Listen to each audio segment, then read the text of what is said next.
Ah, those crazy trolls. Oh, hey! I didn't see you guys come in.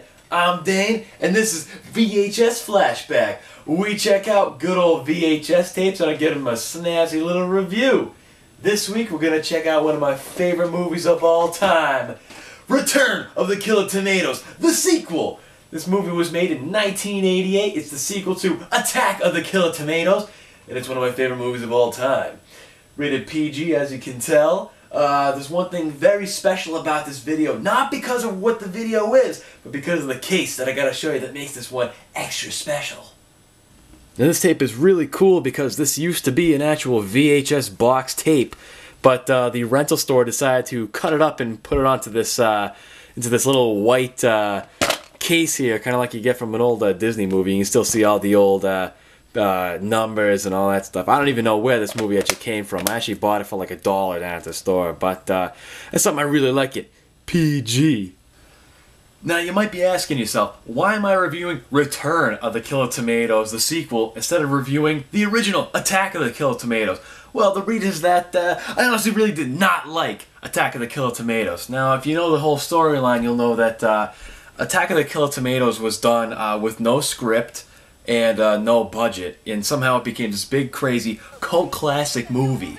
If you haven't seen the original movie, you don't really have to, because they explain it in this movie, and they actually have plenty of footage from the original to go into this, so you kind of don't really even have to see the first one to really get what's going on. It's all explained, so no need. In fact, honestly, go ahead and just skip the first movie. You're not missing anything at all. Just go straight to this one. And what happened is that on an old episode of Muppet Babies back in the day when I was like, you know, a little tiny knee-high kid, there was a spoof called Attack of the Silly Tomatoes, and then it ended up becoming a big thing where people said, oh, people remember what Attack of the Killer Tomatoes is about. So the Muppet Baby Company decided to go and talk to John DeBello and say, hey, we'll buy your movie from you, and we'll pay you to make a sequel. So they actually got a script and a real budget, and they ended up making this movie. So all in all, what you really need to know about this movie is that it is a parody. It is a comedy parody kind of a movie. Probably the biggest thing about the movie is how they like to show that it actually is a movie being made in a movie. There's one point where the characters all have to stop the movie because they ran out of money, and they're going to start talking about funding for the money. And it's a riot. It's really funny. And I mean, it's just such a cool 80s comedy. You know, like you look at this cover and you're thinking like, oh man, a big crazy evil tomatoes on the cover and all these people are running and everything. Honestly, see that tomato guy who kind of looks like the principal from Ferris Bueller's Day Off? Yeah, he's not even in the movie. There are no tomatoes like this in a movie with faces on them that are giant or anything. Like in the first movie when they were just tomatoes walking around, they were made out of paper mache. And all these people down here, yeah, not a single one of them are even in the movie.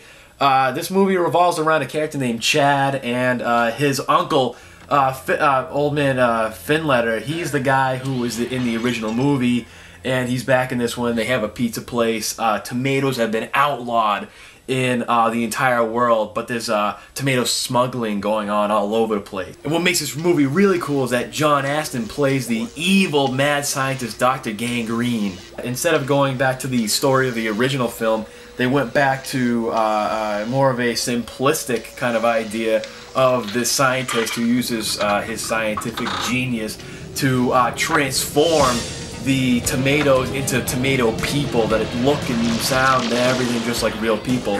So he ends up making this girl named Tara. Man, the girl who plays her, whatever her name is, Karen Waldron. Oh my God. Karen Waldron, yeah, she is totally smoking in this movie. Let me tell you that right now. So you got Chad, and then you got his buddy Matt, who, believe it or not, is George Clooney, probably around my age, when he was making, I think, this is probably like his first movie, or one of his first movies that he ever made, which is really cool about it.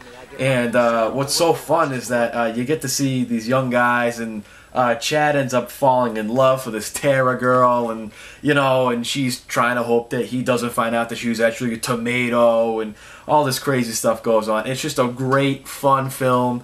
And one of the very interesting things about this movie is that if you're really into trauma films, you'll kind of really get this. This is kind of like more of a PG trauma film if you think about it, because they give off that sort of whole toxic waste kind of appeal that you got off of the early trauma films like Toxic Avenger.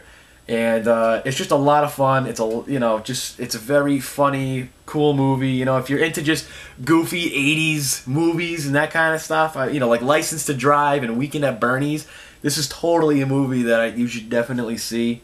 So if you can even find this movie anywhere for like $1 at like, an old comic book store or anything like I did, definitely pick it up. It's an awesome movie. I totally recommend it.